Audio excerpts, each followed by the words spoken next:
नमस्कार बच्चों, आप लोग कैसे हैं? अच्छे हैं? चलिए, अब आप लोग पढ़ाई के लिए तैयार हो? अभी तक तो घर में बैठे हुए थे ना, तो थोड़ी देर पढ़ाई भी कर लेनी चाहिए, है ना? हिंदी पढ़ने में मजा आ रहा है? चलिए, तब तो बहुत अच्छी बात है। अब यहाँ पाठ 2 मैंने क्या पढ़ाया था आप लोगों को? लालच की सजा। आप लोग अपने घर में मम्मी को कहानी सुनाए, अपने भाई बहनों को कहानी सुनाए, जरूर सुनाइएगा। सबको, जो भी अपने हैं वहां पे सबको सुनाइए कहानी। कहानी बहुत ही मजेदार था ना? हाँ, तो आज हम लोग इसमें क्या पढ़ने वाले मालूम है? शब्दार्थ। क्या पढ़ेंगे? शब्दार्थ। पेज नंबर 12, ठीक है? पृष्ठ संख्या 12 निकाल लीजिए। हाँ, निकाल लिए। चलिए, अब आप लोग इंग्लिश में तो हमेशा पढ़ते हैं, लेकिन हिंदी की जानकारी नहीं होती है, तो टीचर धीरे से बोलेंगे और आप भी उसे दोहराइएगा, ठीक ना? अपनी अध्यापिका जी के साथ दोहराइएगा, तभी बोलने के लिए आएगा, नहीं तो नहीं सीखिएगा, ठीक ना? चलिए, सबसे पहला क्या? असंख्य। असंख्य, असंख्य यानी अनगिनत, जिसे गिना ना जा सके। क्या है? अनगिनत, जिसे गिना ना जा सके, जिसे हम गिन नहीं सकते। इसको इंग्लिश में क्या बोलते हैं आप लोग को मालूम है ना? अनकाउंटेबल। वो तो आप लोग पढ़ लीजिएगा इंग्लिश में। तो आप लोगों को क्या जानना जरूरी है? हिंदी का हिंदी में अर्थ, जिसे कि हम लोग पर्यायवाची भी बोलते हैं। उसके बाद क्या है? शयन कक्ष। क्या है? शयन कक्ष यानी सोने का कमरा। इसे इंग्लिश में क्या बोलते हैं? बेडरूम। शयन कक्ष, सोने का कमरा। क्या होता है शयन कक्ष? सोने का कमरा। प्रकट होना यानी सामने आना। प्रकट होना यानी सामने आना। अब आपके सामने अचानक कोई आ जाए, उसे क्या कहते हैं? अरे तुम अचानक मेरे सामने प्रकट हो गए। फिर है इकलौती। इकलौती यानी एक मात्र, कोई भी भाई बहन नहीं है, बस अकेले, वो अपने माता पिता की अकेली संतान है, तो उसे क्या कहते हैं? इकलौती। अगर लड़का होता है तो उसे क्या बोलते हैं? इकलौता, ठीक ना? इकलौती लड़की के लिए बोलते हैं, इकलौता लड़का के लिए बोलते हैं। फिर है वरदान यानी मुंह मांगी वस्तु आपको मिल जाना। मुंह मांगी वस्तु पाने की दिव्य शक्ति, यानी मुंह मांगी वस्तु जो है वो मुझे मिल गया। असली रूप। असली रूप यानी जो जैसे था वैसा हो गया। जैसे ये चॉकपीस है, ठीक है? अगर वरदान मांगने के बाद इसे छू दिए तो सोने का हो गया, ठीक ना? फिर इसे अगर हम लोग माफी मांग करके, नहीं मुझे माफ कर दीजिए और पहले जैसा उसे कर दीजिए, तो फिर से ये चॉकपीस बन गया, ठीक ना? चॉकपीस से ये सोना बन गया, सोना से फिर यह चॉकपीस बन गया, यानी अपने असली रूप में आ जाना। अपने असली रूप में आ जाना। फिर है भंडार यानी खजाना, जहां बहुत सारा खजाना हो, जहां बहुत सारा सामान रखा हुआ है, जैसे कि जेवर गहना जो था गोल्ड, वो सब राजा एक रूम में बंद था, तो क्या हुआ? खजाना। उसे भंडार बोलते हैं। मान लीजिए कि घर में चावल गेहूं सब कुछ है, तो एक स्टोर रूम में रखते हैं, तो उसे क्या बोलते हैं? जा स्टोर रूम से ले आओ। लेकिन अगर हिंदी में अगर उसे बोला जाए तो भंडार कक्ष से, भंडार कक्ष। क्या बोलते स्टोर रूम को? भंडार कक्ष, जहां की सब सामान रखा जाता है। ज्यादा सामान लाते हैं तो एक जगह स्टोर करके रखते हैं, उसे भंडार कहते हैं। देवदूत। देवदूत यानी फरिश्ता। उदास यानी दुखी। उदास यानी दुखी। फिर है प्रजा। प्रजा यानी जनता। प्रजा यानी जनता। फिर है प्रशंसा। प्रशंसा यानी उसकी बड़ाई करना, तारीफ करना। प्रशंसा, यहाँ पे बढ़ाई लिखा हुआ है, तो आप उसे सकते हैं, उसकी तारीफ करना। अब हम लोग आगे बढ़ते हैं पेज नंबर 13 यानी पृष्ठ संख्या 13। पृष्ठ संख्या 13 में सबसे पहले श्रुत लेख दिया गया है। श्रुत लेख यानी कि उसको फिर से वैसे ही लिखने की कोशिश कीजिए जैसे दिया हुआ है गहने।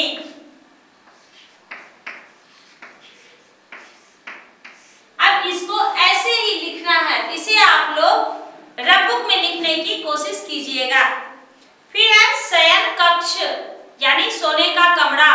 शयन कक्ष लिख करके फिर उसे लिखिएगा जिस तरह से आपकी किताब में लिखा हुआ है, बस वैसी लिखावट आपकी भी होनी चाहिए। उसे ही श्रुत लेख कहते हैं, यानी देखकर हूबहू वैसा लिखना।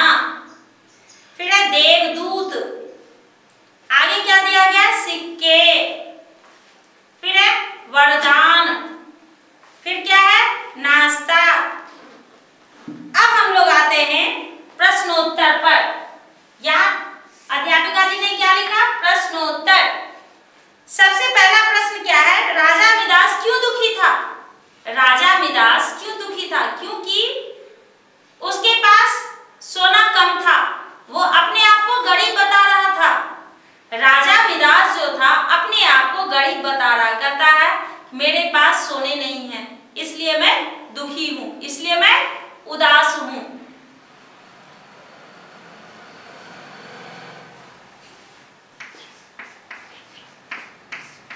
राजा मिदास के पास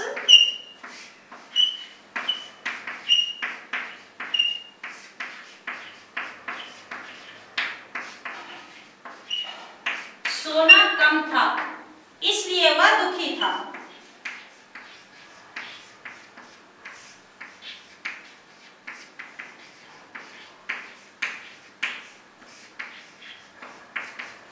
राजा मिदास के पास सोना कम था, इसलिए वह दुखी था। अब दूसरा प्रश्न, देवदूत ने राजा मिदास को क्या वरदान दिया। देवदूत ने राजा मिदास को क्या वरदान दिया, तुम जिस चीज को छुओगे वही सोने का हो जाएगा। देवदूत ने राजा मिदास से कहा कि तुम जिस भी चीज को हाथ लगाओगे वह सोने का हो जाएगा।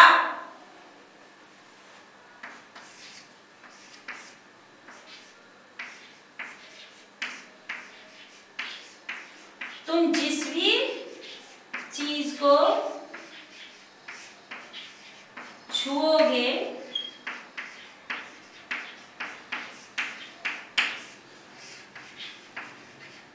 वह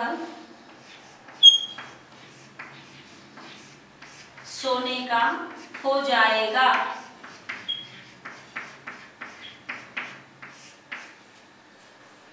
इसीलिए वह अपनी बेटी को छुआ तो बेटी भी सोने की हो गई।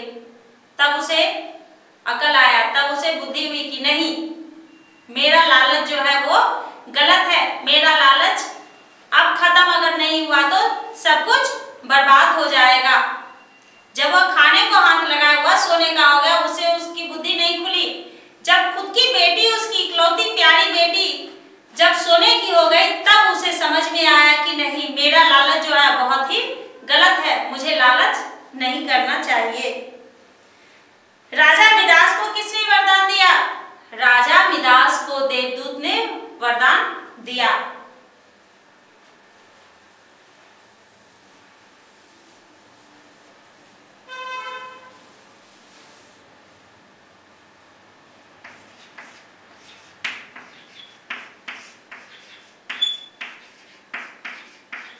राजा मिदास को देवदूत ने वरदान दिया।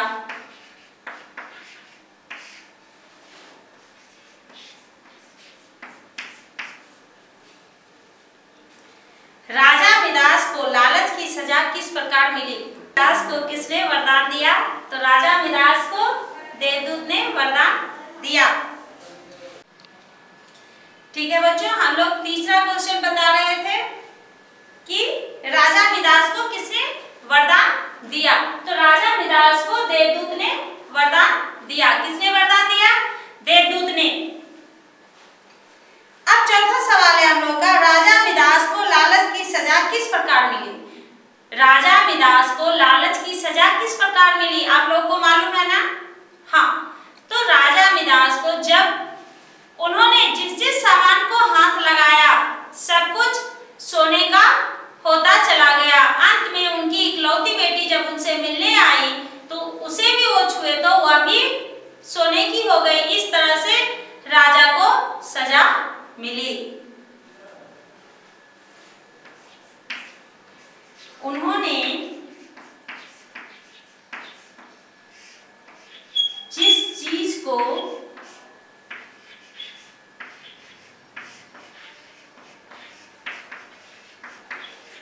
हाथ लगाया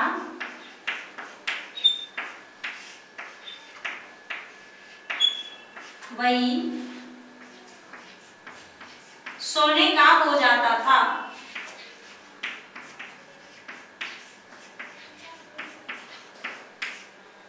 अंत में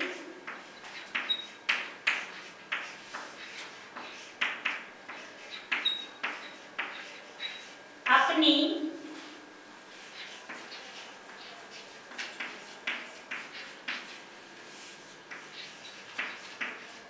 इकलौती बेटी को छूने पर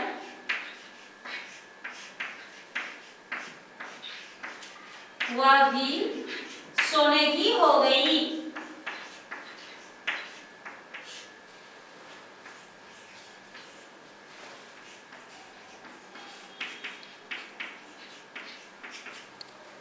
इस तरह से राजा को सजा मिली। देवदूत ने अपना वरदान वापस क्यों ले लिया? क्योंकि राजा को अपनी गलती का एहसास हो गया, अपनी भूल का एहसास हो गया।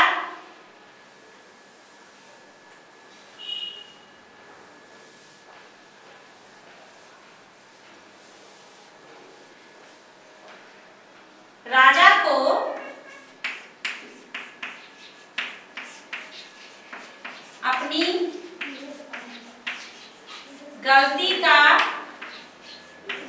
अपनी गलती यानी भूल का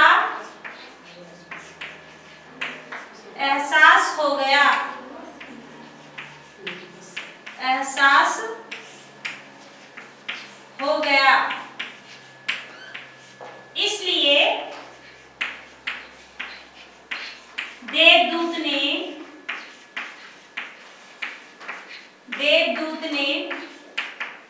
अपना वरदान वापस ले लिया।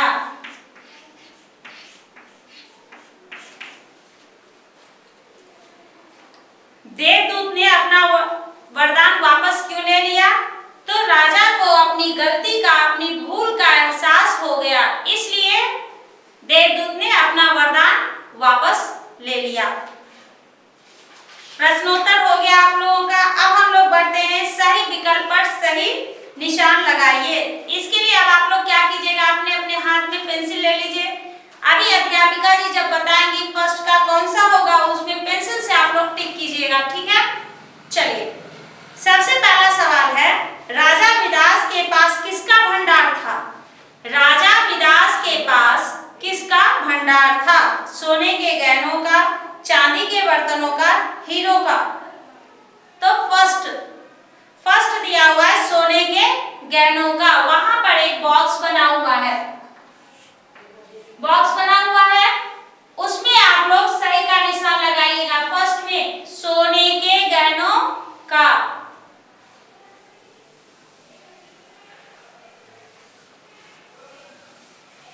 यहाँ अभी जो मैं प्रश्नोत्तर लिखी आप लोग उसे मत लिखिएगा, क्योंकि आपका क्लास वर्क नोट्स जाएगा, स्कूल से हम लोग देंगे आप लोगों को लिखने के लिए, ठीक ना। तो वैसे लिखना है, ये नहीं जो अभी टीचर लिखे तो वही लिख दिए, नहीं। क्लास वर्क में जब तक आपकी अध्यापिका जी नहीं बोलेंगी तब तक आप लोग नहीं लिखिएगा, ठीक है।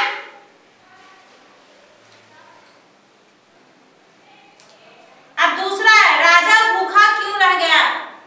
राजा भूखा क्यों रह गया? पहला है, राजा मिदास बहुत देर से उठा, राजा का उपवास था। तीसरा, वह जिस चीज को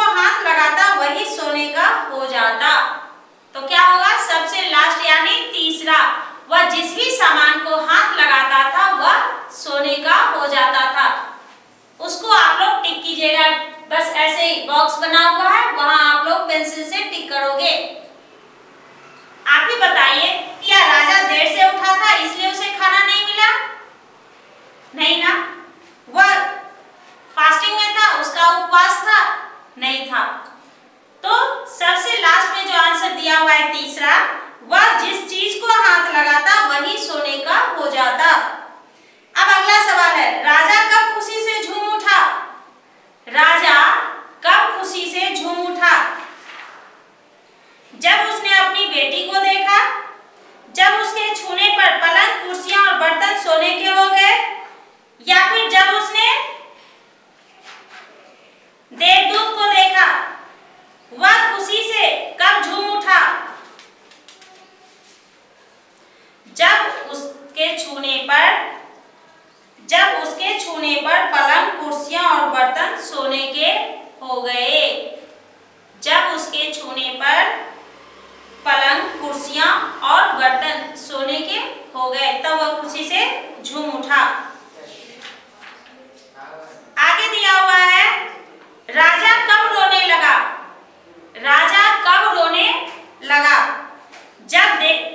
जब देवदूत चला गया, जब उसकी इकलौती बेटी सोने की बेजान मूर्ति बन गई, या फिर जब सोने के गहने कब होने लगा? राजा कब रोने लगा? जब उसकी इकलौती बेटी सोने की बेजान मूर्ति बन गई। बेजान यानी जिसमें कोई जान ना हो। मूर्ति में जान होता है, आप मंदिर जाते हो तो वहां मूर्ति रहता है, तो क्या वो मूर्ति में जान है? वो बोलता है? नहीं। तो उनकी बेटी जब सोने की हो गई तो बोल नहीं सकती थी, उसमें जान नहीं था, उसमें जान नहीं था, बेजान हो जाना। तो सेकंड, फोर्थ का सेकंड आप लोग टिक कीजिएगा। अब आगे दिया गया, खाली स्थान में उचित शब्द भरिए। खाली स्थान में उचित शब्द भरिए।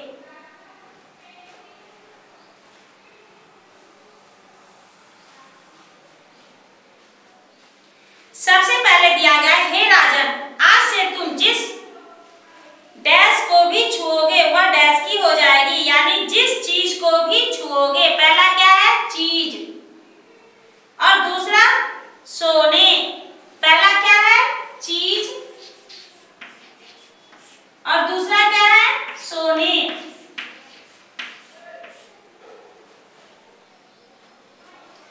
सेकंड में इसके बाद राजा ने अपने फिर रिक्त स्थान दिया हुआ है के भंडार को प्रजा की डैश में लगा दिया, यानी इसके बाद राजा ने अपने सोने के भंडार प्रजा की भलाई में, सोने और भलाई, सोने भलाई।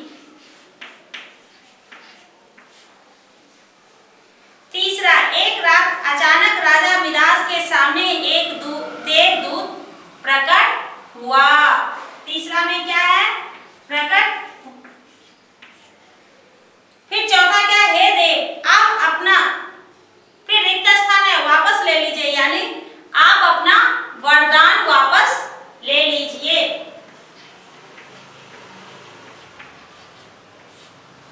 आप लोग अपने अपने टेक्स्ट बुक में अभी पेंसिल से इसको लिखिएगा। चीज, पहला में क्या है?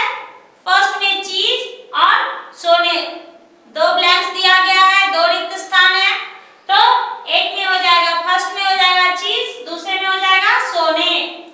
फिर दूसरा में, उसमें भी पहले में क्या हो जाएगा? सोने, और दूसरा में भलाई। फिर तीसरा प्रकट, एक ही है तो प्रकट। फिर चौथा वरदान, वरदान। ठीक है। अब आप लोगों का होमवर्क,